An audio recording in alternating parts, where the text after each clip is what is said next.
చిన్నపిల్లలకు దగ్గులు వేసినప్పుడు అండి చిన్న చిట్కా కావాల్సిన పదార్థాలు: ఉప్పు చిటికెడు, 3 మిరియాలు, చిటికెడంత వాము, తులసి ఆకులు, తమలపాకులు 3 టైమ్స్ వస్తుందండి. ఇది కొంచెం తేనె. దీని ఏ విధంగా తయారు చేసుకోవాలో ఇప్పుడు చూపిస్తానండి. తులసి ఆకులు, తమలపాకులు, తులసి ఆకులు మెత్తగా దంచుకోవాలండి. దంచుకొని అవి నలుగుతూ ఉంటే ఈ వాము, ఈ మిరియాలు, కొంచెం చిటికెడంత ఉప్పు వేసి మెత్తగా రసం ఒక గిన్నె తీసుకోవాలండి. జల్లి అయినా పర్వాలేదు, లేకుంటే టీ జల్లి అయినా పర్వాలేదు, ఒక క్లాత్ అయినా పర్వాలేదు. గిన్నె పెట్టి దీంట్లో నుంచి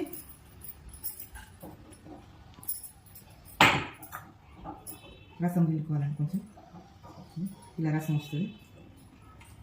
ఒక స్పూన్ తేనె కలుపుకోవాలి. ఉదయం 1 స్పూను, మధ్యాహ్నం 1 స్పూన్, నైట్ 1 స్పూన్ తాపాలండి. ఎమ్మటే దగ్గు నుంచి ఉపశమనం కనిపిస్తుంది.